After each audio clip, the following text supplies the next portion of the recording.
Welcome action fans, and thanks for joining us for another edition of All 90s Action, All the Time, your monthly podcast looking at the best, worst, and everything in between of 90s action cinema. I'm your host, Scott Murphy, and before we get into the show, a quick announcement. Now, over the last few episodes, you will have probably noticed the absence of my regular co-host, Mr. Craig Draheim. Well, after some serious discussion, we have decided he will no longer be taking any more damn holidays. It's Mr. Craig Draheim, everyone. I pledge my loyalty to the podcast because there weren't any great quotes, so I'll just have to talk about loyalty or honor, I guess. That is true. There's no particular standouts, but yes, there's a lot of talk about loyalty and honor. So thank you for your loyalty, Craig. Welcome back to the show. It's great to have you back on, man. It's great to be back. And I'll say, and that loyalty and honor was established over a very small chunk of time. So it is true. Very fast forwarded loyalty and honor. Yeah. So I guess we've got to talk about what we're referencing onto today's film as we continue our 1993 journey. That film being American Yakuza, released on December 22nd, 1993. It was directed by Frank Capello, who has a number of directing credits, the most notable of which, maybe, apart from this one, is an early Russell Crowe action film called No Way Back. He also has some notable writing credits in that he was the writer of Suburban Commando and was one of two writers on the 2005 movie adaptation of the comic book Constantine. The film was written by the screenwriting duo Max Strom and John Allen Nelson, who wrote a few films together in the 90s, but John Allen Nelson is actually much more famous for being an actor. Probably his most notable role was in Baywatch, or if you're a horror fan, his role in Killer Clowns from Outer Space. It was also based on a story by Takashigi Ishii. I hope I've pronounced that correctly. If not, you can always write in and tell me how it is properly pronounced. He has some writing and directing credits, not many though, but he is far more notable for being the producer behind the Grudge franchise, the first 3 Ring movies, Dark Water, and a bunch of other hits. Critically, it is sitting on a 5.6 out of 10 on IMDb. It doesn't have a Rotten Tomatoes or a Metacritic score, but it also is sitting on a 2.7 out of 5 on Letterboxd. So this time, I can't give you any box office info, as this is one of our rare ventures into the direct-to-video market. In fact, only our second DTV film after we covered The Patriot. Although I will say, listeners, if you are wanting to check this one out, it is much better than The Patriot, as we will discuss. Yes. So, Craig, this was one of your picks when we were talking about the schedule for 2023 and what movies we would cover from the year 1993. So for the listeners, can you tell us why you picked this film that up until you mentioned it to me, I had literally never heard of? So I picked it. Well, I know. So each one of us picked 3. And I was going through the list of the kind of Google searching or whatever, the best action films of 1993 that we haven't, because a couple of them popped up that we already covered. And this one kept showing up on the list of in the top kind of bracket. And I remember we also wanted to have a little bit of, variation, because I won't give away everything we're doing this coming year, but yeah, we have some more leaning comedy ones. We have ones that are probably more family friendly and all over the place. So I saw this and thought, oh, that looks like it should be good. I know I've seen that cover many times and everybody keeps raving about it on these lists. So why not? And so this was the first time I watched it too. Oh wow! I Yeah. didn't know that. Like when you suggested it, I assumed that like maybe you had seen it as well. No, But I know, yes, we do try and with the new format of the podcast, hopefully we can go forward and we can cover 94 and 95, 96, and onwards. But we do try and cover ones that we've seen many times. Great action movies, bad action movies that entertain us, obscure action movies. So we like to get that variety. So throughout the year, you're not going to just be listening to all the action movies that you know and love. Maybe you'll have a couple that you'll be like, huh, no, not heard of this one. And I feel like that will be the case for a lot of listeners. In this occasion, I guess like maybe the first thing before we kind of go into the plot of the movie, I guess we should talk about the star of the movie. And the star of the movie, our man of the hour, is Viggo Mortensen. And I think, as we kind of discussed in our Daylight episode, like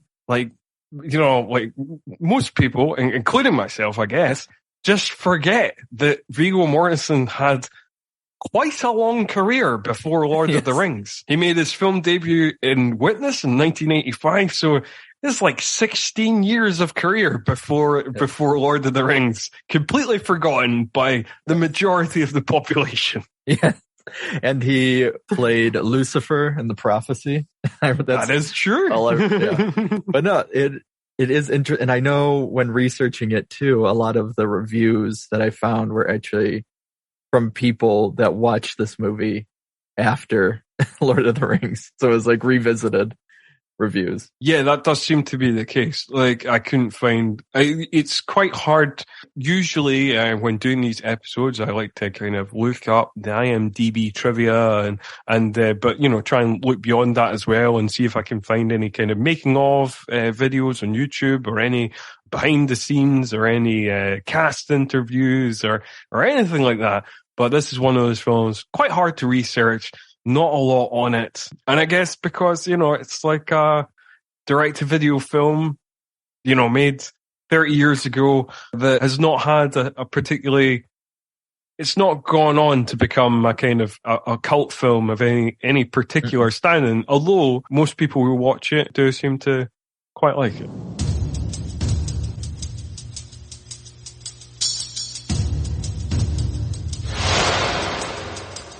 In Japan, they call it Yakuza. In America, they call it Mafia. Never in a million years would I do anything to disrupt our agreement. Our relationship means more to me than gold, and you know that. When they meet, they call it war.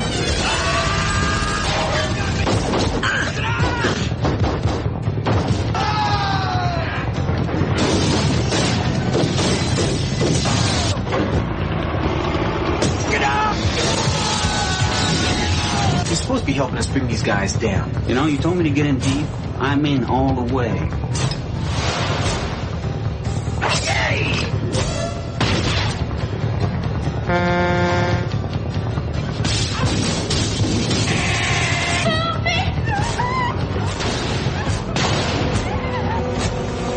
How can you sit back and let innocent people get slaughtered? They're not innocent people. The Yakuza.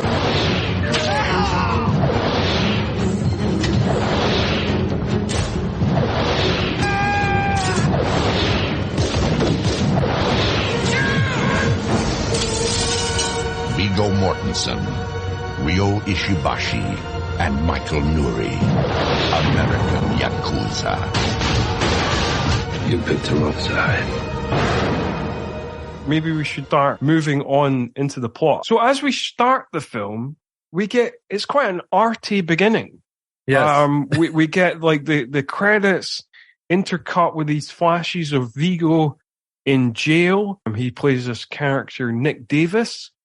And yeah, we get a lot of shots of the jail bars and big clock and all these kind of things, and lots of kind of arty Dutch angles and kind of lots of heavy shadow and it's quite an arty beginning. Yeah, I was surprised. And throughout it, there were a lot of moments like that where I know we'll kind of get into what people have said about it in a little bit, but yeah, you just see him staying in jail, and then it leads right into him trying to find work at was basically just a warehouse. But it's weird because I know we talked before recording the trailer, and from the get-go, the opening of the movie does not reflect. For those of you that want to watch the trailer first, it does not really reflect the trailer, I'd say. So the trailer, I mean, I guess again we're kind of angling towards the direct-to-video market. So the trailer heavily accents the action and the eroticism. So like it makes it look like there's a lot of gunplay and there's probably going to be a lot of sex in the movie. And again, it does have like the kind of, generally the cinematography of this film does have that kind of gauzy, soft focus that a lot of erotic thrillers of the time have. It has the look of an erotic thriller. It does, yeah. Especially based on what we watched with What the Specialist, or was that the only erotic thriller that we've I think it's the tackled only, so yeah. far? Yeah, Well, I think yeah. The Specialist is the only kind of erotic thriller action movie we've really covered on the podcast thus far. I'm sure we'll probably get to others. Although I do,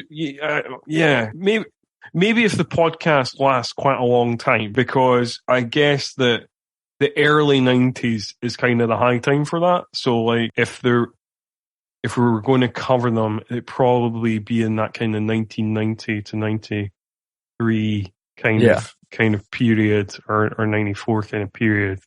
That would be the kind of the most of them would have come out. So we might have missed them. But anyway, if we're still going in like 2030, we're probably probably get to a couple of them. But so like yes, it does have the look of that, so it kind of sells it on that, but it's not that. So I wanted your thoughts on that kind of, let's say, kind of opening 7 minutes of him coming out of jail and then him trying to get a job at this kind of factory, whatever. Because between the kind of way it's played, and it's quite somber, and the kind of score, this film has some strengths and has some weaknesses.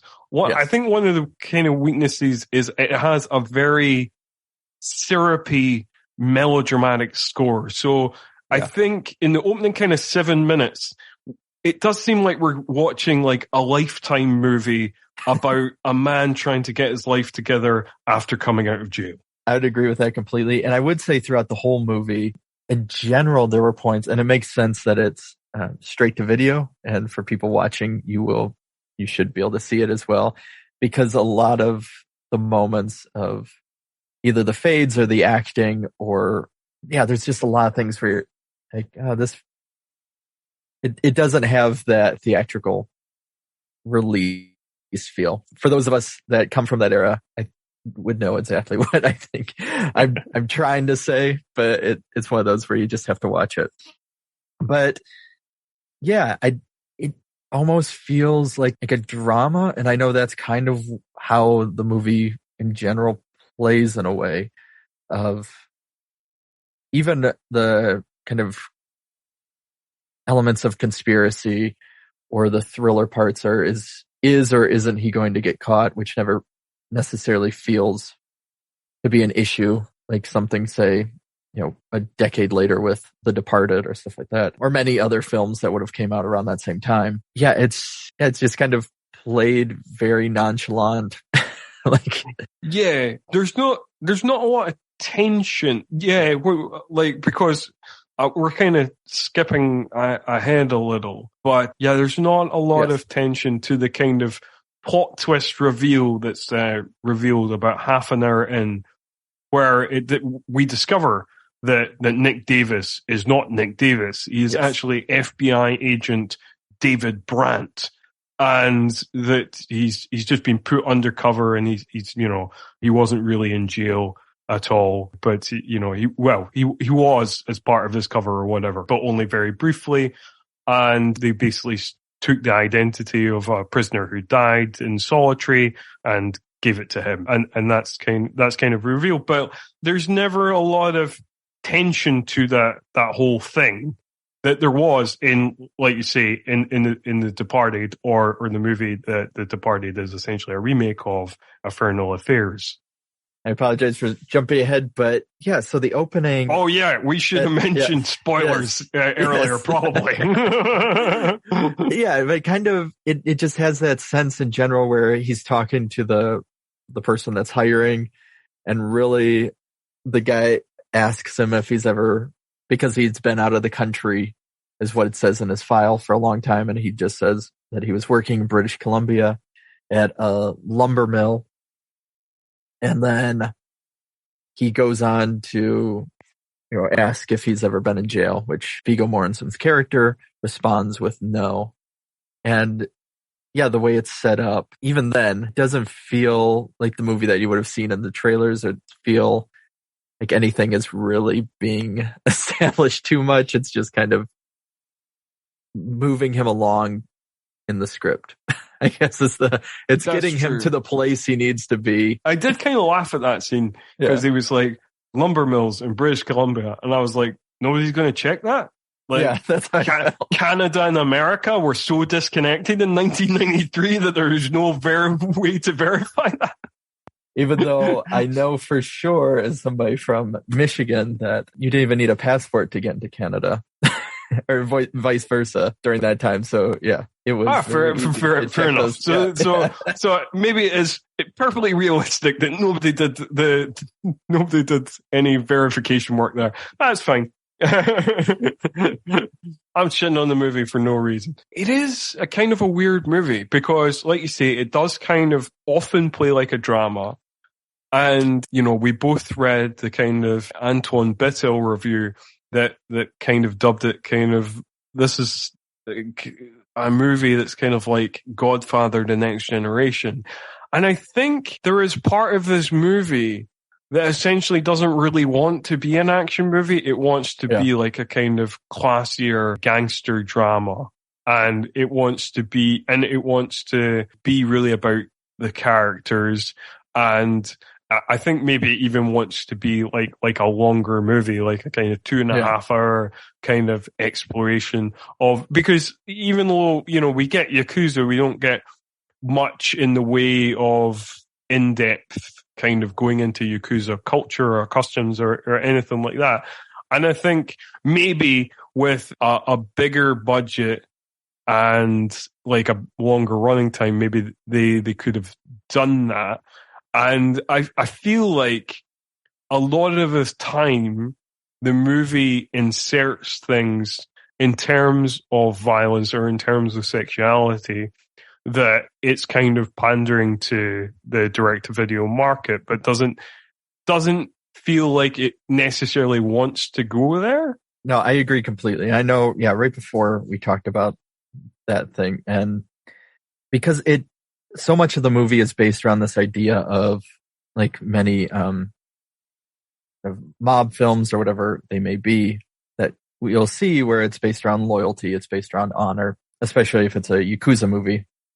Is one of the kind of big themes that you'll see in a lot of films. But yeah, it all feels like you were saying it should have been longer because there's points within the relationships that we'll get into and just certain other elements that really jump fast, that they don't make any sense in terms of like, oh wow, they have this very tight-knit bond, the two of these people, after 5 minutes of screen time together, or one, in terms of the sex that will pop up in a second.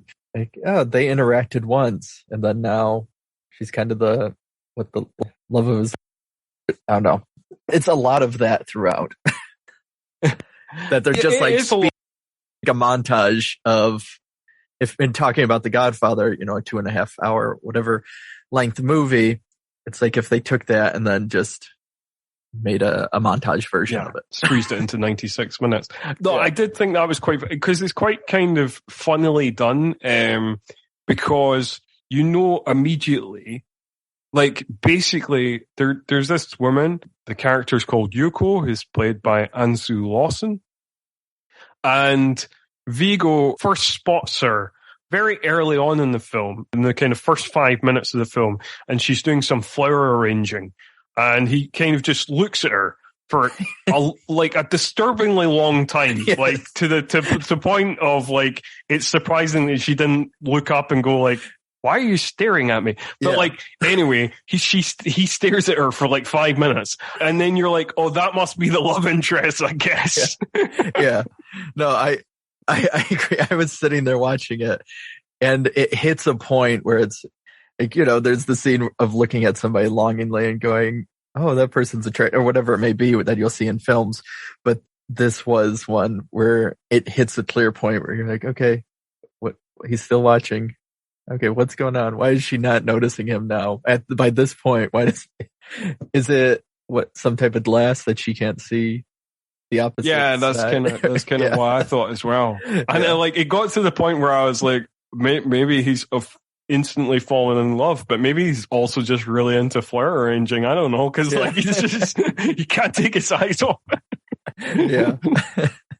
But yeah, like, I guess even though it's kind of hesitant in some of its kind of action moviness, the action's actually pretty good. Like, because with certainly the kind of big action set pieces at the start and end of the movies is really good. And the first one that we get, and it does, like, because it makes sense. The reveal that, like, half an hour in that he's an FBI agent made the movie make much more sense to me, because, like, when you initially watch this opening scene where the Yakuza guys drive in, they obviously own this warehouse, and then we see, like, guys with guns kind of creep up on them.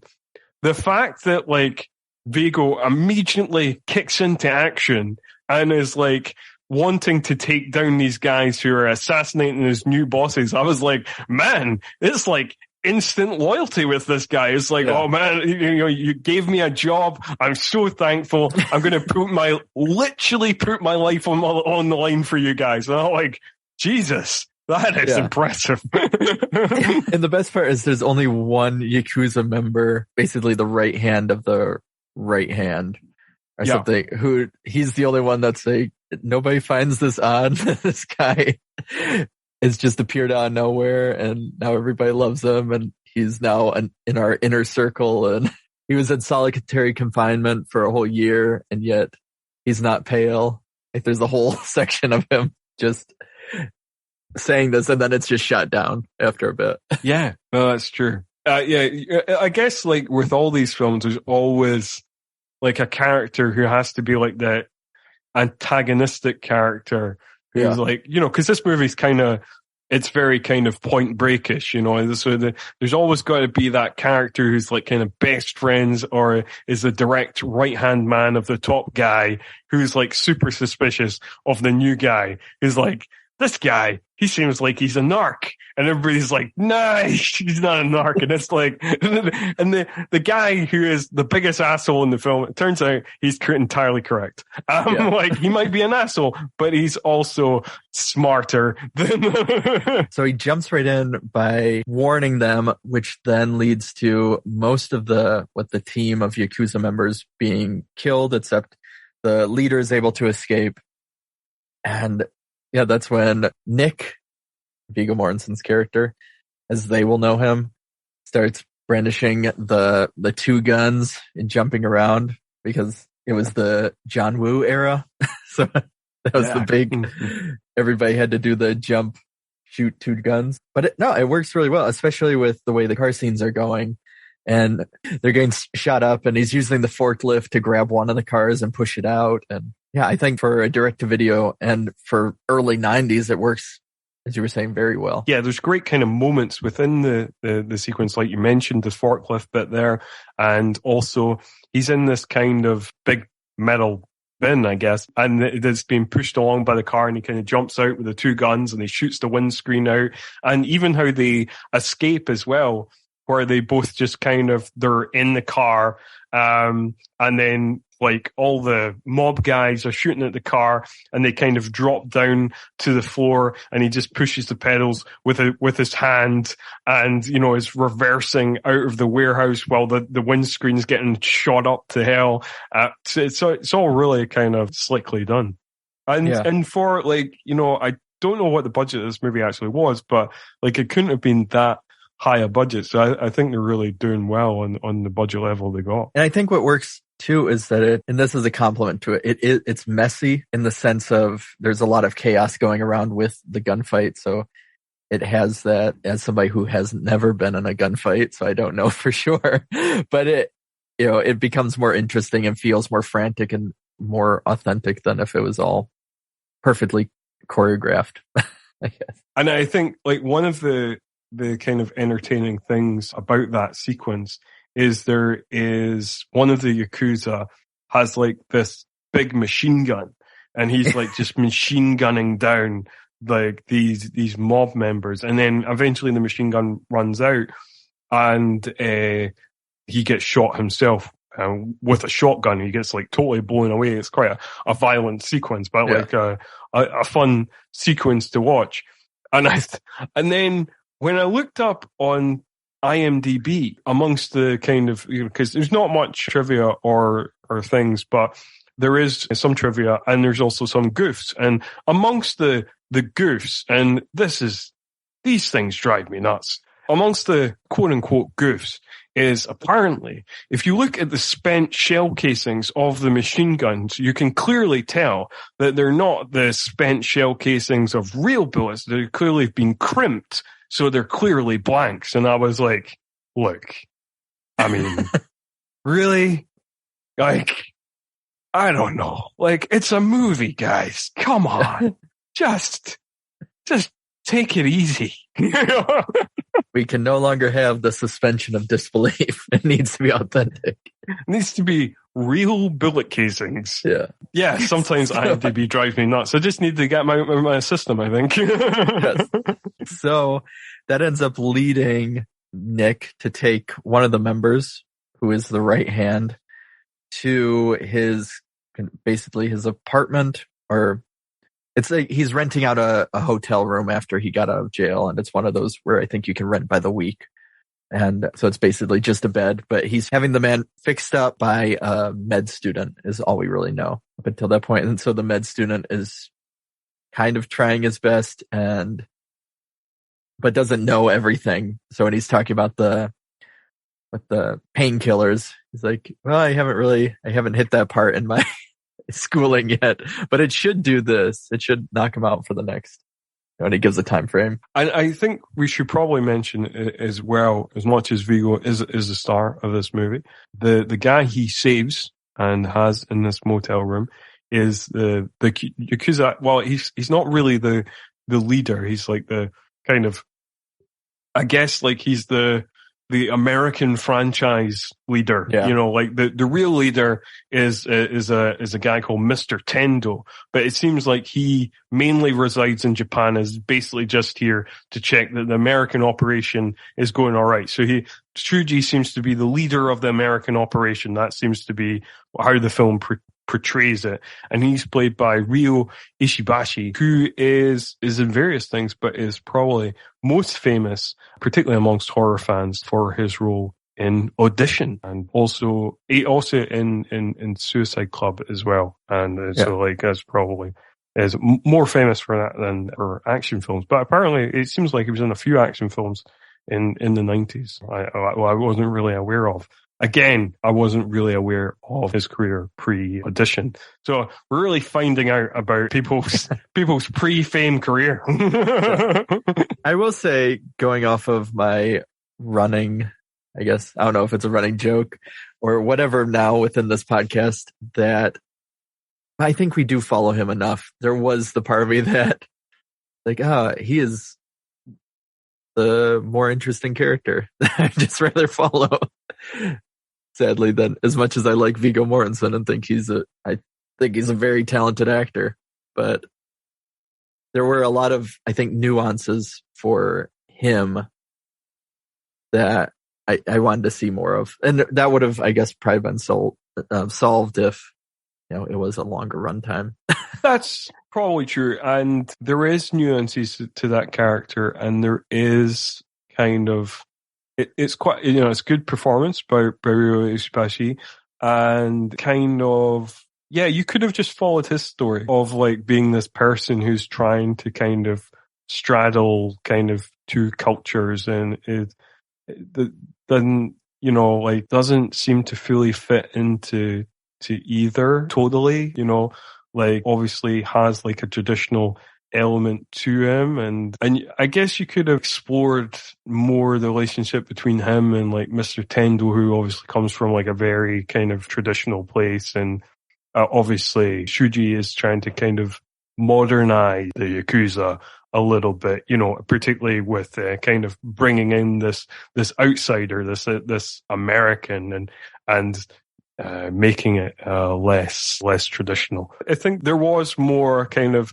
it was kind of more of a three-dimensional character than Nick / David is. Although not that he is a totally flat character, he's still a decent character, but you do feel like we could have just had the tension between these two gangs and like the mobsters and the Yakuza, and just have Shuji as the kind of lead character without the whole FBI undercover agent thing. Yeah, we did. I know I talked about this earlier, but so during that time, which is something we have to really talk about now, you have films like Dances with Wolves, Last of the Mohicans, as we mentioned, the kind of the white savior element. And with this movie, I know we mentioned there is, it's not fully solved or any of that, but they do make a note of it within the script of saying that the Yakuza are trying to diversify in terms of, this move to the United States and branching out. So I guess. Yeah, no, absolutely. They acknowledge it at least more than they do at least acknowledge it. Yeah, this is one of the things that was intrigued me about the film. Obviously, you've got to place each film in context of the time it was made, but I was kind of pleasantly surprised, even though there is kind of uncomfortable moments in terms of culture clash comedy, in terms of like kind of racial things. This movie isn't as racist as I thought it was going to be. Yes, it does lean heavily on the white savior narrative. Nick is basically a Superman. He is a super cop. He is a one-man army. And, so it does lean very heavily on that. And yes, there is some uncomfortable moments in terms of descriptions of Japanese people, and so there is moments like that, but like it's not quite as bad as I thought it was. And also, the people who are most kind of like anti or make the most racist comments are terrible characters. Yeah. So at least there's that. Like the most racist character is Michael Nure's character, Dino Campanella, who is a mobster. He is the leader of like this part of the mafia. He's the Campanella family. And so he makes the most racist speeches, and it's like, well, he is a mobster. Of course he's going to be racist. Fair enough. And then also like the kind of head FBI guy, who we should mention is played by Robert Forrester. So well done. This is cool. It's always good to see. It's always good to see him. He makes some weird comments as well about like, oh, well, we know how to deal with the mob, but these Yakuza are more dangerous. And you're like, why? Why? What? Well, and then as we get to the end, you're kind of like, so, but they're not at all. They're just the same. Like, they're evil gangsters, just like the mafia. Like, I don't know. I mean, what are you talking about? They have like, he talks about them as in that kind of weird way, as if they have like supernatural powers or something. You're like, they're just gangsters, just like any other gangsters. I mean, like, but again, I guess placing it in context of other films around the time, because we got to remember in the late 80s, the Japanese economy was doing great guns before there was a financial crash in Asia in the 90s. So like in the late 80s, early 90s, we have like quite a lot of kind of Japanese panic films coming out of Hollywood. You can even see parts of it in like Die Hard and stuff where you got like an evil Japanese businessman. And like, you know, there's lots of evil Japanese businessmen or like Yakuza or whatever in like a lot of action movies. And one of the movies that we were thinking of covering from 1993 is a Sean Connery, Wesley Snipes movie called Rising Sun. But then I read about it and I was like, ugh, we're going to have to dance around a lot of racism. Jeez. Maybe that seems quite exhausting, and I've not seen this film. It doesn't sound very enjoyable, so like maybe we'll skip it. So yeah. That makes sense. I don't know. Have you ever seen Rising Sun? I have. I can't really. I probably watched it when I don't know. It's one of those that like every once in a while on TV they'll show it still. Sure. And so I've seen it in random clips. I know I've probably watched all of it, but never straight through. Yeah, there's only a couple. Yeah, reading about it sounded like a heavy lifting episode. Yeah. And that's not what we're here for. That is not what we're here for. Yeah. So with all of that, he saves Shuji, or Shu, as we'll find out later, his life. And then at that point, he gets fired because they find out he was a convict. And this is where Shuji quickly brings him in. And the first order of business, he shows him that he's going to kill this guy. I mean, it's like right out the gate. Oh, that's right. He instantly trusts him. Yeah.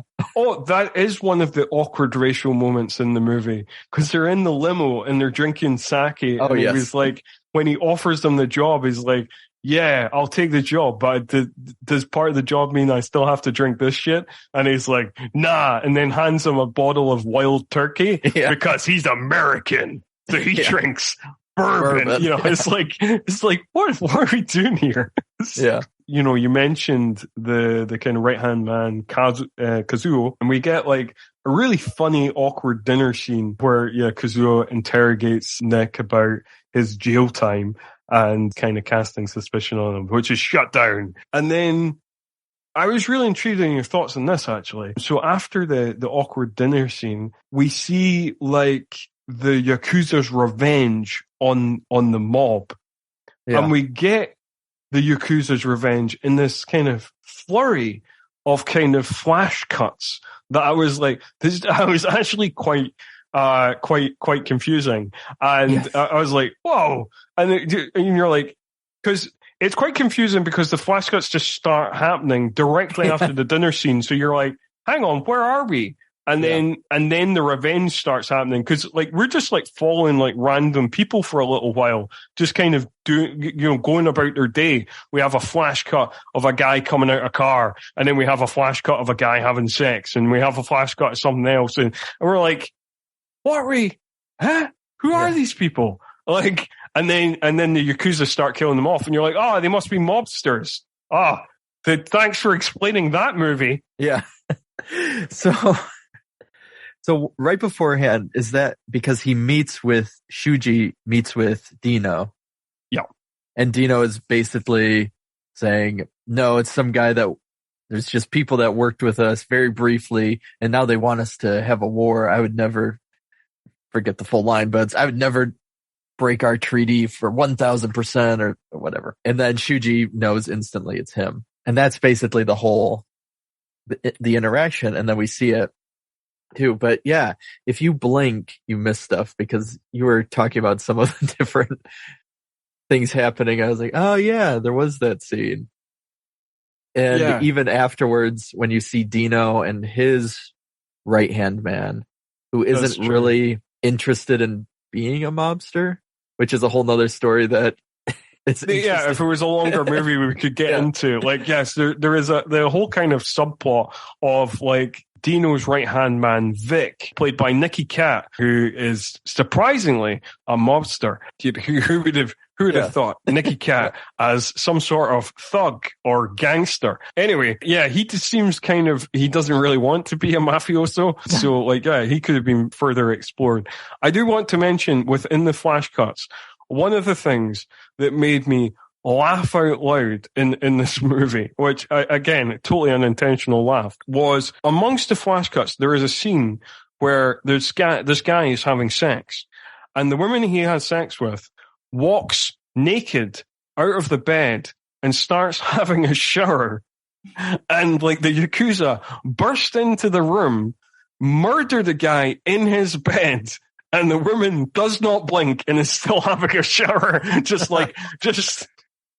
soaping herself up erotically for the camera. And I was just like, there must be like some sort of DTV mandate for a certain amount of boobs. But I mean, Jesus Christ, that's ridiculous. It's quite. He doesn't even turn around. I mean, like I was like, what is? Can she not hear the guy being like murdered in the background? And it's not done like, inconspicuously. It's not done very, stealthily. No, they like burst through the door. Maybe her character motivation was if she turned around and saw them, then they would kill her. There we go. Excellent. Well done for cracking that one, Craig. Yes, maybe that's right. That like, as long as she kept looking towards the camera and kept showering, then she'd be okay. And she was, according to what we know, she just had her shower and was fine. So good for that woman for surviving this movie. Yeah. So we know that this is one of the things about the movie too, is why it feels like it should be longer, is it sets up a lot of pieces, but then doesn't really follow through. So you have Dino talking to Vic saying, well, there's the whole thing with Vic about not really wanting a big house and Dino reprimanding him throughout the whole thing. Vic wants a beer, and then Dino reprimands him saying you have to drink a man's drink and so on, to prove that Vic isn't really mob worthy. But so they're going to wait until it cools down instead of react instantly, because then it'll create a whole war. And yeah, we get later on, there's a whole thing with the border that pops up and one of the other undercover agents, stuff like that. But it's like all these pieces are set, but we don't really see them expanded upon. And this is kind of becoming like the Copland episode. Do you want to see more? It does work exactly like that, but I know. So there are a lot of movies, as we already talked about, that kind of cover this territory. But yeah, it even was the same with, is he or isn't he going to be found out that he's an FBI agent? Which there are pieces that get set up again. And then, yeah, again, it's just kind of thrown to the wind. For some reason, there's not a whole lot of, like we kind of discussed, there's not a whole lot of dramatic tension in the kind of him being uncovered as an FBI agent, because basically not long after the whole kind of awkward dinner scene, we get Nick / David goes on kind of a mission with Kazuo and two other of the Yakuza in like a van, and he has to make these kind of, they're making these drop-offs, these kind of doing these kind of deals and stuff like that. And I think they're picking up money and stuff like that. And then they have like this kind of gun deal that goes down. And I guess before we get to the gun deal, as much as some of the kind of clash of cultures, kind of racial stuff, most of it's kind of awkward, and most of it is a bit kind of cringy and stuff like that. I think one of the things that was actually quite amusing was when Kazuo is playing the Japanese pop song to annoy Nick. And I do have to say, that was pretty funny. Yeah. And so Nick, it shows you multiple times where the van stops and he has to wait in the car. And so he would flip it off, pull the tape out or whatever it may be. For those of you that are old enough to remember. a cassette tape. And then once they all get back in the car, he would push the tape back in, and then they would play it loud again, and they would sing to it to annoy him. And then finally it gets to a point where he pulls the tape out, and then he pulls out some of the cassette out and pulls out some of the tape. And so when the tape gets pushed back in it destroys the tape. Which he says, oh, that's what you get for buying American. Yeah, and so that's kind of this little back and forth. And then they go into this arms deal, basically. Which it's not made to be a secret. I'll say that because you see it right away as they're walking into the arms deal, you see that they're being watched by FBI agents while Nick has to wait in the car. The guy who kind of takes them to the arms deal is like this kind of, he's like a character from Point Break. It's like, there seem to be so many of these characters in early 90s action movies who are like kind of, generally they're kind of shitty kind of criminal characters who are like shitty criminal surfer dudes who are like kind of the Bill and Ted's of crime. Yeah. Obviously you come across them in Point Break, and like the kind of, a couple of the bad guys who kidnapped the kids in Three Ninjas, one of the movies we covered, they were like that as well. And yeah, you just got a kind of bunch of these kind of characters in early 90s cinema of just kind of shitty surfer dudes. Yeah. But so as this deal is going down and Nick is in the van, it's one of the, I guess, again, the set pieces there thrown and then gotten rid of. So he is instantly pulled out of the van by two officers, which he then proceeds to, he beats both of them up. He doesn't tell them that he's an undercover agent, which is, I guess, to be expected until later on he reveals it. As he goes in there, he grabs one of their guns, is running in, and then they decide they're going to have the pounce and arrest these Yakuza members, which causes a shootout, kills a couple of Yakuza, and then he tells Kazu to get out of there and he'll hold them off, whatever. And then he just reveals it instantly. Stop shooting, I'm an FBI agent, and then they don't believe him. Yeah, and just continue. And you think maybe that will, push things forward in a different way, but it just almost, that whole scene is pointless. It feels like it is. I mean, it's still quite an entertaining scene. Yeah, like it does seem like, as from a character motivation point, it does seem quite random in the sense that, like, how does he know that like Kazuo and their remaining alive Yakuza members are like completely out of earshot? Yeah, because he like yells stands it right up away and shouts, I'm David Brandt, I'm an FBI agent. And and you're like, okay. And then for the FBI to react like, sure, pal, and then just continue shooting at him was kind of hilarious. But it's pretty good shootout. Again, like throughout the movie, all the shootouts are pretty well done, pretty well choreographed. And like, so again, it's like another entertaining action sequence for us. And it's funny because like at first when I didn't immediately notice it was FBI, even though I knew somebody was watching. I felt like, oh, this is like another mobster trap at first, but then I realized, quite quickly it was FBI. And it did make much more sense because like the kind of carjackers who like try and rough up Viggo's character and grab him out of the van, they're kind of like dressed like punks, but they're not dressed like actual punks. They're dressed like kind of Death Wish 3 punks. Yeah. And then I was like, oh, it makes much more sense that this movie's not actually trying to present these characters as punks. These are FBI agents who have no real clue of what a punk is and are just dressed in a kind of assumption of like, I think this is what a punk looks like. Yeah. I like one of those agents who he beats up, the woman because she's just, the rough agent. Like she pops up again and kind of handles him roughly, and he yells at her.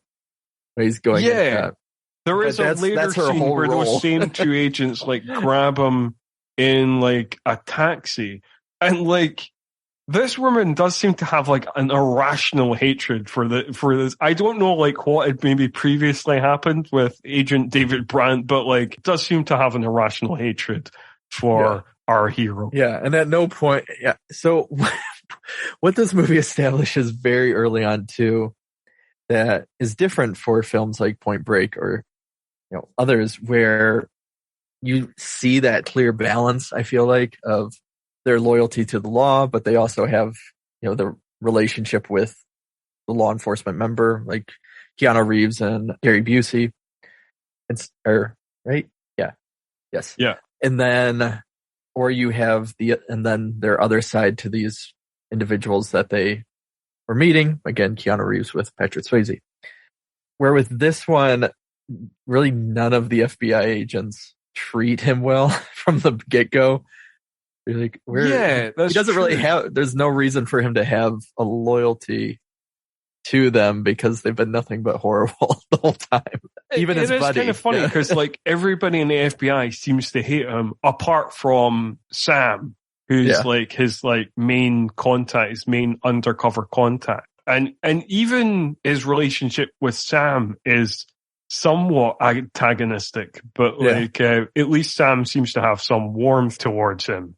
And like there's a big kind of play of, it does some foreshadowing that doesn't really happen. It kind of happens, but it doesn't really happen, where Sam makes a statement that like David is very loyal. He will run through a brick wall to the people he's loyal to. But if you betray him, you better watch out. I guess the FBI they don't portray him in the way that you think they're going to betray him, that will make him like completely cross the line over to the other side. Yeah. Like that never really happens, which is kind of where you feel like the film is going. That they will betray him in such a way that he will completely cross to the other side. Especially with, again, spoiler, we'll get to it in a second more, but Robert Forster character basically working with the mob. It's a whole scene where he's being informed that they're going to have this war that happens towards the end.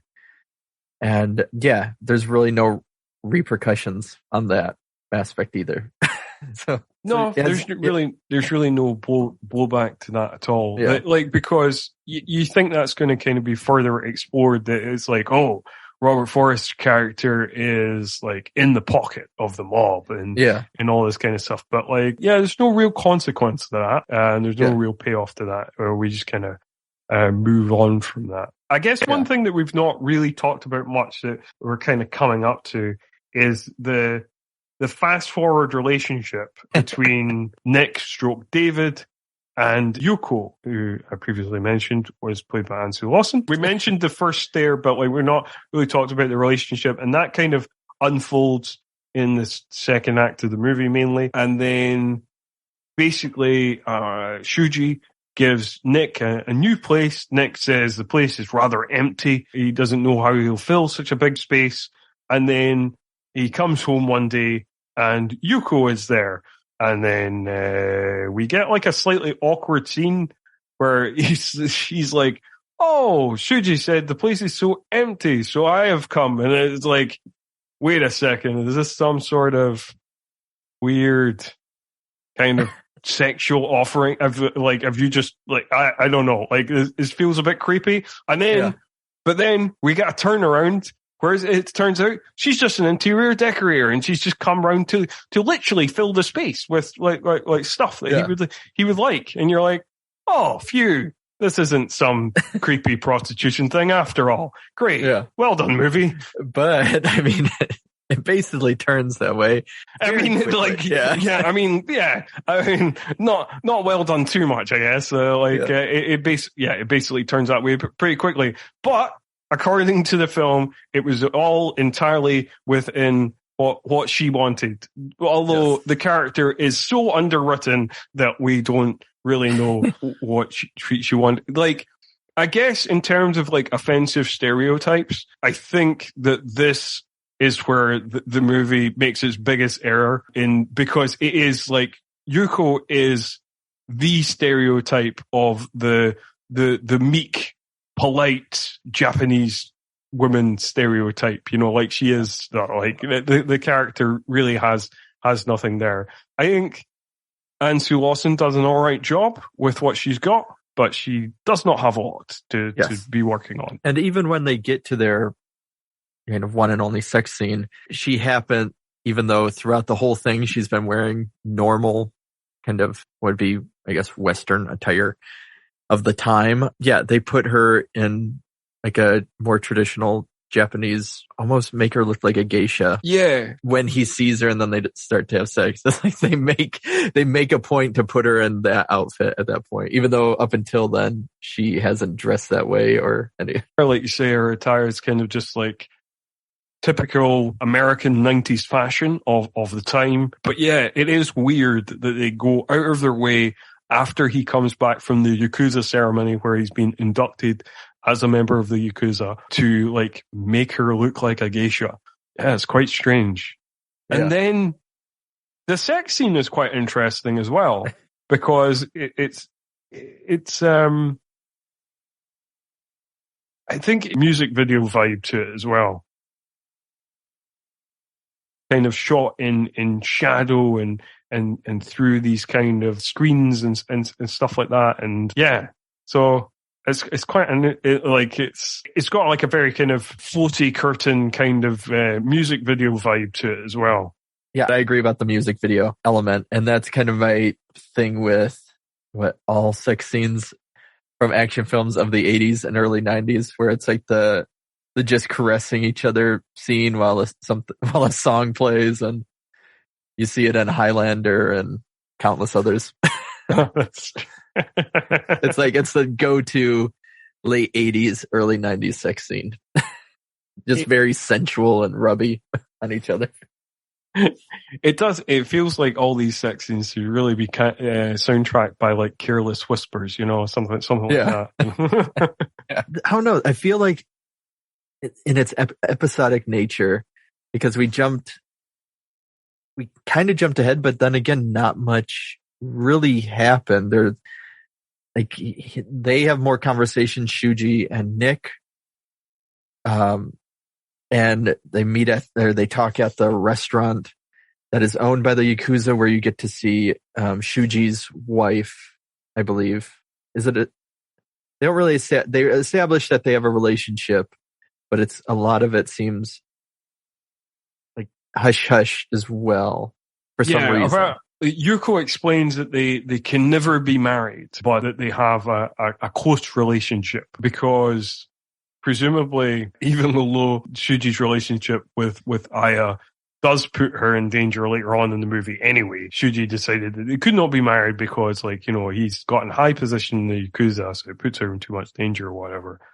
So that's kind of explained. But anyway, like, it seems like people know that he has a relationship with this woman anyway, so like, you know, like, I mean, it doesn't seem like it would make that much of a difference, but apparently it does.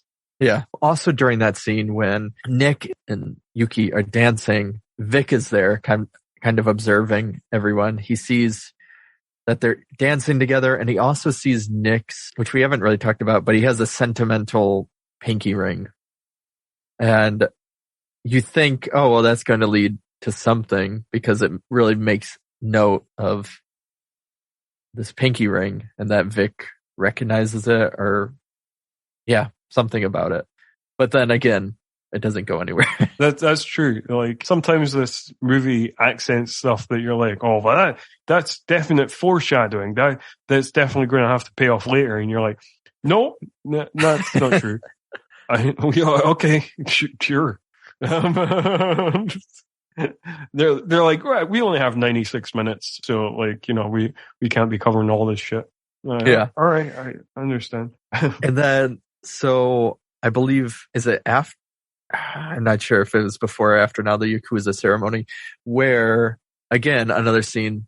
Speaking of that, doesn't go anywhere. That we've kind of already talked about is Nick talking with Shuji about. Well, he has a friend at the border who can help them, and this friend happens to be now Sam undercover. And so they meet Sam to talk about working at, transferring stuff across the border. Yeah, Shuji kind of says, well, he seemed nervous. That's the last of that with the scene. They have this interaction, and then again, nothing happens with it.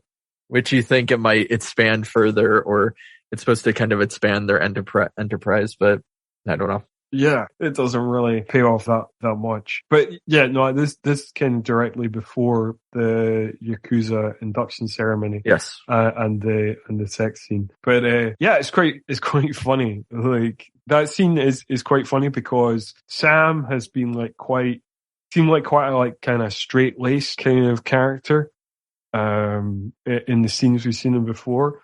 But like when he's in this scene, he just goes into kind of wild overacting, like he goes from being Murta to like Axel Foley, like this is real switch and changing lanes, Yeah. So either he's a really good undercover agent or very bad. I can't tell which is which yet because we didn't get to see it, follow through. That's true. So we don't get any more of that. Like that whole kind of border situation is like basically never discussed again because we've got to kind of race to the finale of this film. So we not got time for that shit. So basically, after we see that Robert Forster's had this kind of meeting with the mob, we find out that Nick is basically abducted, as we mentioned, in this taxi, and he is told that the mob plan to wipe out the Yakuza, and that's going to solve a lot of paperwork for the FBI. So the FBI are just going to sit back, do nothing, let the mob wipe out the Yakuza, and then concentrate on arresting the mob when they can be bothered, I guess. Or not, because apparently Robert Forster is in the mob's pocket. But like, again, we don't have time to fully develop that subplot. Yeah, Nick is furious. Nick stroke David is furious that he's been taken off the case, and he kind of storms off. And then Sam tells him that, like, for his own safety, because like the mob don't know he's an undercover FBI, they just know him as like the new Yakuza member, that he's going to get wiped out himself. So they're sending him on a plane to Hawaii. So he gives him a ticket to Hawaii, and he says, now go to Hawaii, it's for your own safety. And Nick stroke David agrees. And then I've written in my notes, Nick, 100% not going to Hawaii. Yeah. The whole time, there is no point when he's telling him that. You're like, Sam, you're supposed to be a professional. It gets clear he's not going to Hawaii. What are you doing right now? Yeah, and the funny thing is the FBI don't tail him or anything because they, for some reason, believe that he's just been like, Sam has gone back to the office and said, don't worry, guys, he's totally going to Hawaii. And everybody has believed him. Well, even if he was going to Hawaii, they didn't even tail him just to make sure, he's not assassinated. Like, what's going to happen in a few hours to all the rest of the Yakuza members and everybody. Yeah, that's true. They were just like, yeah, I'm sure, like, we've given them the plane ticket. I'm sure he will be fine. I'm sure he won't be assassinated on the way to the airport. That's totally safe. Nobody gets assassinated on the way to the airport, do they? So it'll all be cool, dudes. We can take the rest of the day off. The mob are going to kill the Yakuza.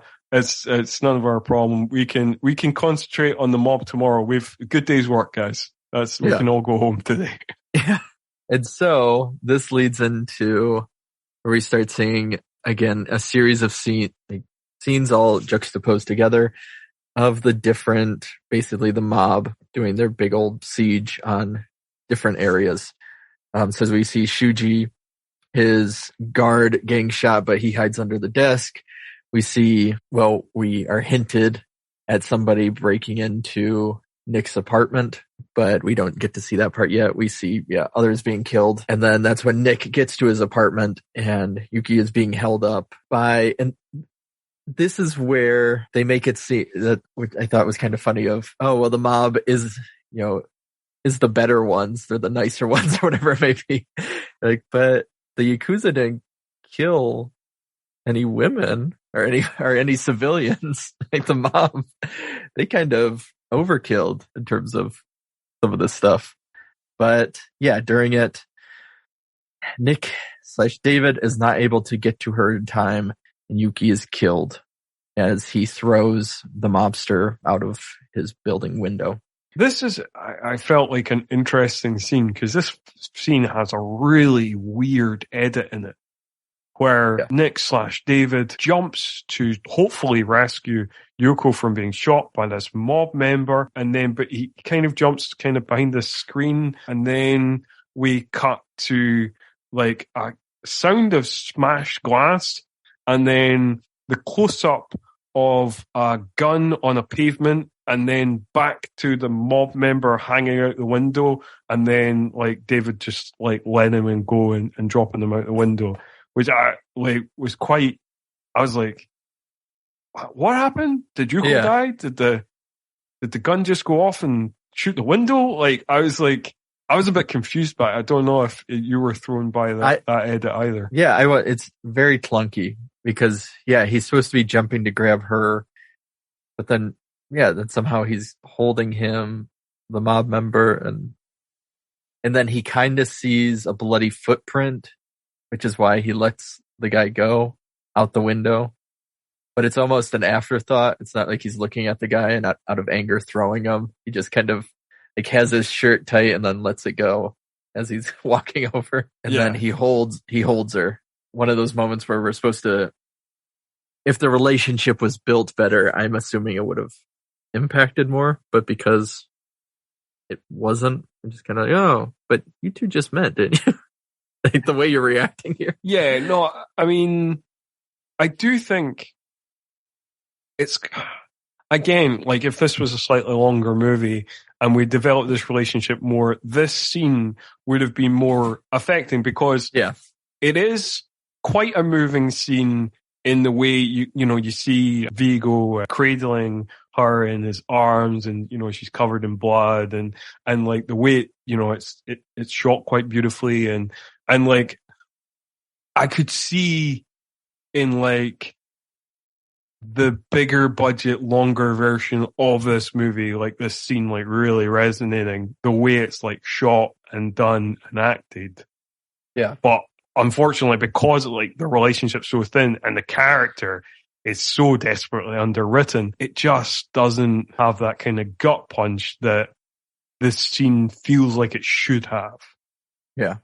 We don't really have, because we're kind of stuck in this kind of strict running time, we don't really have any time to let that scene settle either, because it's like the movie suddenly wakes up again and being like, yeah, we like these dramatic moments, but we're an action movie, so we got to race to the action finale, and that's kind of what we do after we see the aftermath of Shuji finding all of the Yakuza dead.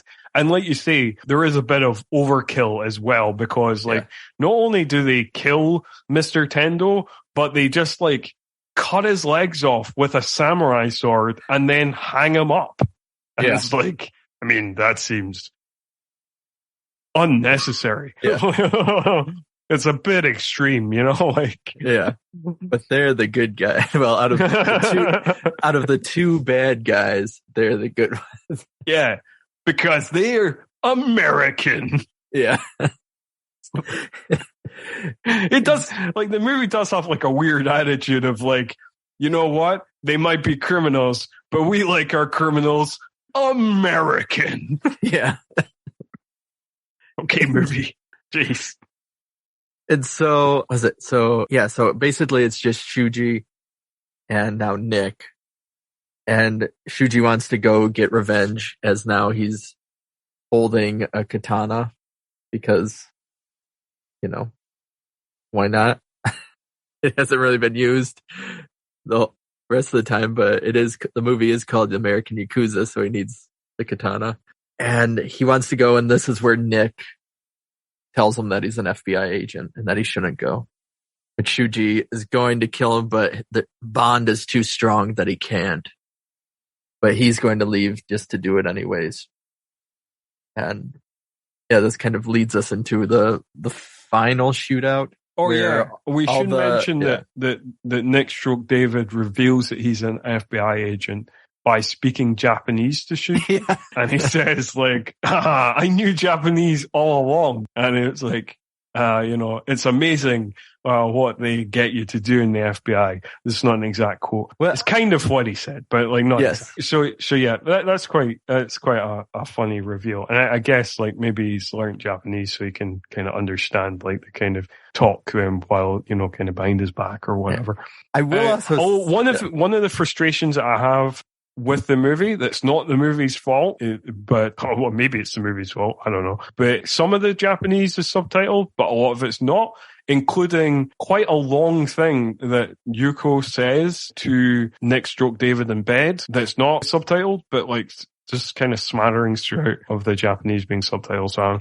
I found that a bit frustrating. I was actually, funny enough, I was about to say that too. I was like, oh yeah, that was really bothering me the whole time. Where it's like, why is some stuff doing? Like, I can. I was sort out Prime Video. There was a bunch in the movie where it's like some of it's subtitled, and then there's a bunch in the movie where it just comes up in brackets speaking Japanese, and I'm like, yeah, I know movie. Tell me what they're actually saying. Well, and I even had subtitles for everything, especially for these viewings. I'll just turn them on so I could catch things more. And yeah, there's a bunch of points too where it'll just say inaudible. Like when they start to whisper, it won't even give what they're speaking. Yeah, no, I had the same thing. Damn you, Prime Video. I don't know where you watched it, but on Vudu, I think. Yeah. Okay. So both of them. So it might be the movie's fault. Yeah. So what we see is now the good bad guys, the mob, because they're so honorable and good and all that stuff, they decide they're going to celebrate by drinking from the cups and basically celebrate in the Yakuza's bar, the club. Yes. But not the bloody shoes. Yeah. And they celebrate in his like restaurant stroke nightclub while Dino gives an incredibly racist speech about how, like, American know-how and drive won the day. And, like, they basically, these Japanese people didn't know what they were asking, for, whatever. Yeah. I mean, you're like, wow, this character is really bad. I mean, like, I know he's a criminal, so you're already like, he's a shitty character, but they're really driving home that he's like a shitty character. They're really wanting this, wanting the audience to want this character to die because they're really making a big effort to be like, this guy, piece of shit. Yeah. Basically what happened, so they have the bloody shoes from Mr. Tendo. And it's like, oh, I want you to go wash these shoes off to one of his kind of henchmen. And as the henchman is washing them, he gets stabbed by Shuji with the katana. And Shuji then sees Nick, who has now decided, without speaking, he's holding up two guns because they're going to be working together. And yeah, and then this is where the shootout starts in this club. Yeah. And I gotta say, there's certain things you see over and over again in action movies. And sometimes there's certain things you see in action movies repeatedly that you kind of roll your eyes at and you go like, oh, every action movie does this. It's so generic, whatever. However, there is other things that happen over and over again in action movies that no matter how many times you see them, they're still entertaining. And this is a great example of it. Because Shuji, and we'll just call him David at this point because he's been revealed as an FBI agent, they kind of, they're hiding behind a bar and they've got got guns in each hand and they're crouched and then they give each other that look. You know the look I'm talking about. If you've seen an action movie, you know exactly what I'm saying. They give each other that look of like, it's time. And then they jump up, guns in both hands, and they start shooting from the bar. And then slightly later, when the mobbers start shooting at him, about a minute later, we also get an excellent shot of David jumping over the bar, both guns in hands, arms full outstretched. And it's like, yeah, I've seen it. I've seen it in many, many movies before. It entertains me each and every time I see it. It's one of those things I will never bore of. Yes. Oh, and it should also be noted too that not only are they getting revenge, but they're saving Shuji's love interest. That is true. Because the mob... That's quite entertaining as well, because I don't know if she has the gun herself or David gives her a gun, but there's a point where David slings her over his shoulder and he's shooting people in front of them, and Aya is shooting people behind. And I was like, oh, this is quite fun. Not seen that before. And so within those kind of moments you have, because they yell in Japanese for Aya to get down. And you have this moment where Shuji and Aya have this look at each other, like they're saying goodbye. One of those clear movie looks. But and again, the good bad guys are obvious. It's made to seem like they're going to be doing some horrible things to Aya. Yes, I'm glad that scene didn't go any. Yes. I'm glad that, so this movie, even though some of it's not aged brilliantly, actually it's aged much better than a lot of action movies from this time in certain ways, because I'm glad that for a scene like this, for example, where it kind of pushes into that action trope of the kind of damsel in distress and various men kind of looking like they're going to sexually harass or much worse this woman. But that scene doesn't go very far. Basically, she just gets pushed around a bit, and then Shuji and David arrive, and then that's kind of it. I've seen a lot of action movies that would have pushed that scene much further and made implied sexual violence much heavier. So I'm glad we didn't get there. I was quite relieved when Shuji and David turned up so quickly. And Vic even, so again, the subplot that doesn't happen, the not wanting to be a mobster but is a mobster, and the right-hand man, Vic, that's his whole title.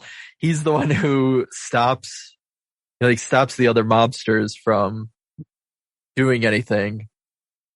And then even later on, you think there's going to be this weird turn with Vic, but again, it doesn't happen. But that'll be coming up shortly. Yeah, I actually basically coming up almost immediately. Yes. So before we get to that, there is one thing I want to say just in terms of the movie's action. So we're following Shuji as he shoots some people and stabs other people with the katana, which is again, it's done really well. Mm-hmm. And when he kind of is chasing Dino flees to a room upstairs in this nightclub, obviously the kind of office manager's room kind of thing. And we get a really cruel shot of, which probably people have seen in a million ninja movies, but it's the kind of thing that always entertains me. A really beautiful shot of Shuji running up the stairs with the katana kind of dragging behind him. And I just always say it, I've seen it in a bunch of ninja movies. I've seen it in a bunch of kind of Japanese Yakuza movies and stuff like that. But it's just one of those things that is it just looks cool. Yeah. No, it does. And then he busts in the door. He's able to basically swipe the gun from Vic, and then he holds the sword up to Dino. And this is where some of the logic from it or the physics, I guess, don't make sense in terms of, so Vic, without a gun, is standing behind Shuji. And it seems like Vic isn't, he's kind of done. He doesn't want to deal with this mob stuff. He's made the change or something, as Dino is calling him a coward and reprimanding him. But then it shows Vic start to make a move.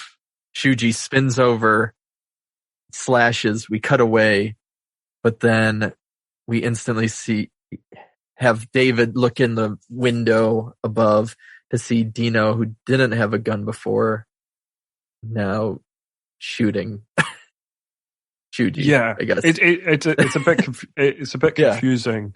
And we also see that Vic has been decapitated by Shuji in shadow. We don't see the decapitation as it happens, but we see the kind of shadow of his head being lopped off. So like when he makes a move. But yeah, so I think we're supposed to presume that when Shuji turns around and decapitates Vic, that Dino manages to grab a gun from the desk that's in front of him.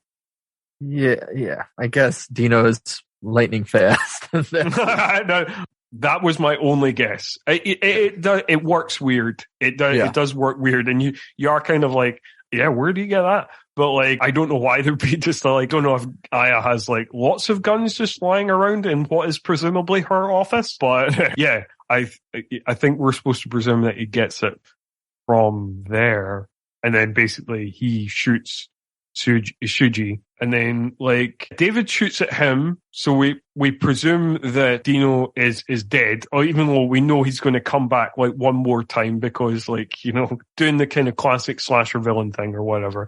But like lots of these villains get resurrected for 2 seconds before finally dying, and that's exactly what happens here. So David gets shot, and then Shuji manages to revive himself for a second to stab Dino and finally get his revenge, even though he had plenty of opportunity to kill Dino. Yeah. I don't really know why he paused before killing Dino. I don't know if he thought that when he screamed apologize, whether he would actually get an apology or not. But like, I guess we can't dive into the logic of that too much. He finally gets his revenge, but then he dies. It's a tender moment again because of the shortness of the film and all of that. I'm not, I guess, blaming the actors, but because it doesn't give us as much of a build as we need when you're seeing this scene between David bleeding out, but not, you know, this is kind of a flesh wound or whatever. And then Shuji dying, and that they're just kind of holding each other. Like, it's this very tender moment between the two of them, and you kind of see this thing of like, which is mentioned before, that Nick, aka David, doesn't really have a family or never did, and so now he found a family with them, and that, you know, you could assume that they view themselves as brothers, so they're having this moment, and that's what it leads into towards the end. But again, because of the runtime of the film, it doesn't hit as hard as it could, I feel like. Yeah. Despite the deficiencies and despite the fact that we don't have more time to spend with these characters, we don't have more time to further explore their worlds, it still does come off as quite a tender ending. And like, when you see like David walking out of the nightclub, coming down the stairs and then walking out the nightclub with Shuji in his arms, and then like just the ending just fades to black, and then we cut to credits. Because it still kind of works. It's still quite emotional. You know, I think it's really based. I mean, I think it's based more on the acting than anything. Yeah. Because like Ryo Iwabashi and Viggo Mortensen really do have really good on-screen chemistry, and of all the relationships in the film, this is the relationship I certainly believed in the most, of their friendship. You know, like, apparently he was long-term friends, you know, going back to FBI college with Sam and stuff like that. And, you know, there was a relationship with Yoko, and there's other relationships in the movie that, like, I kind of believe in, sort of, but like, you know, but this was the relationship I was invested in the most. And I think comes to the fore the most. So it still kind of works as a payoff. Yeah. No, it definitely does between because of their acting. And you have Shuji, I forget, I'm paraphrasing the line, but he basically says, you know, what is it? Well, he asks his name finally, which he tells him his real name, that I prefer Nick. And then he kind of, again, with his dying breaths, talks about loyalty, and that those who what is it now? Like, those that are able to settle are the ones that prosper or something.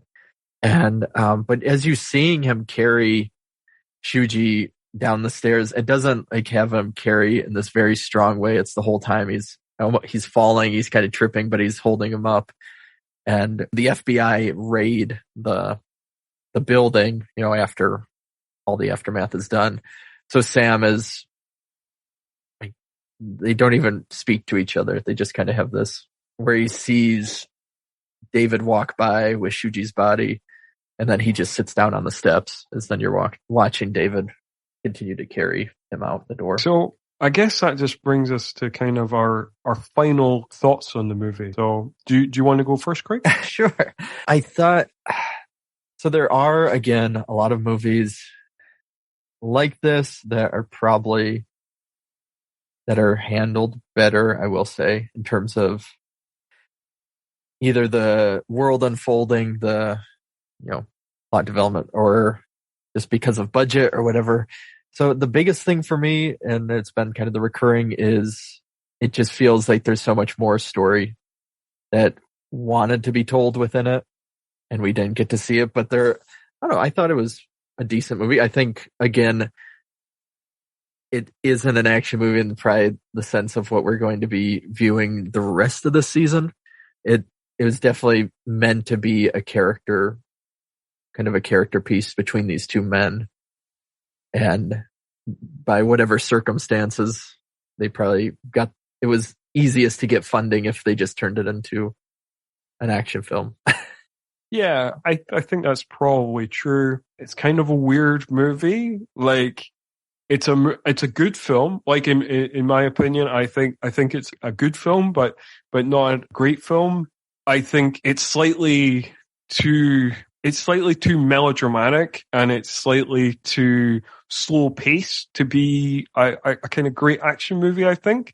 But also, it doesn't have quite enough depth or quite enough, like, it would need like a greater running time and greater character work and possibly greater dialogue for it to be like a really good gangster drama or crime drama as well. So it kind of sits in a kind of awkward halfway house of being quite a good action movie and quite a good gangster drama, but not great at either. But I'd still, I guess this is one of those movies that's quite, not a lot of people will have seen it. So it's definitely one that I think that people should check out. It's an interesting early role for Viggo Mortensen. He has really great chemistry with Ryo Ishibashi, who is really cool in this movie and also does some great work. It's got like fun cameo from Robert Forster, who kind of makes the most of his scenes. Even though he's a completely repugnant character, Dino is like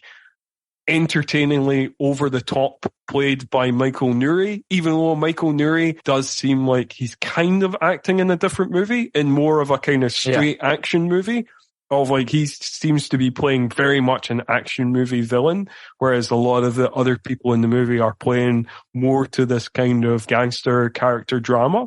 So it does feel a bit incongruent, but it's still a kind of amusing performance to watch, entertaining performance to watch. So yeah, I think that kind of wraps up my thoughts on American Yakuza. You will be surprised to learn, possibly, if you've not already read this, that Ryo Ishibashi returns for the American Yakuza sequel, American Yakuza 2, back to back. But apparently he's a completely different character, and it seems like it has really no connection to this film other than the fact that we have a kind of friendship between law enforcement officer and a Yakuza member in that movie. And the law enforcement officer in that movie is played by Michael Rooker. So, I don't know. Apparently it's not quite as good as this movie. And I think it's actually a TV movie and not a direct-to-video. Like, that's certainly what it seemed to say on IMDb. So, but anyway, this movie has a sequel randomly, despite the fact that nearly everybody dies in this film. Yeah. Well, and I will, so one of the reviews did mention, and again, they were post Lord of the Rings reviewing, and they talked about how, like, based on this movie, you would have expected that Viggo Mortensen would have became a star a lot earlier. And I could see that with this film of like with his acting chops, I guess, in the film. Like, oh yeah, if certain people saw this before Lord of the Rings or whatever it may be, I could see him blowing up, earlier than Lord of the Rings, which would have come in 2001. So yeah, 8 years later, Viggo became a massive world star in the end. So like it all worked out for him in the end. I don't think we gotta worry too much about Viggo. He's doing pretty good. And he did Eastern Promises, which is a similar plot and probably overall better movie. Yeah, that is very true. But we'll just wrap this one up. Craig, do you want to give us any plugs, upcoming events, social media details? You know the script. Yes, you can find me on Twitter or Instagram under Guilty Animals. And that is part of, I've kind of mentioned it very briefly. I don't know if I mentioned it on here, but I know between Scott and I am working on currently a project based around offensiveness in live comedy. It's a whole research project thing, academic and such, that is, and that should be coming up sometime when the space gives me the full go ahead. I believe sometime in March, and then I will be recording it and putting it up at some point for that. And then that's, I think, anything new for right now. Well, as you know, probably by now, or maybe not, maybe this is the first episode you've ever listened to. So, which, if that's the case, thank you very much. And if you want to hit us up on social media, you can. If Twitter is still a thing, we will be at 90s Action. Basically, if you want to rate, review, and subscribe to the show on Apple Podcasts, Stitcher, Spotify, all that would be great. 5 stars, please. And that's it. That's all your whole lot for this month. But be sure to join us again next month when we will be talking about 1993's Super Mario Brothers. Until then, though, see ya.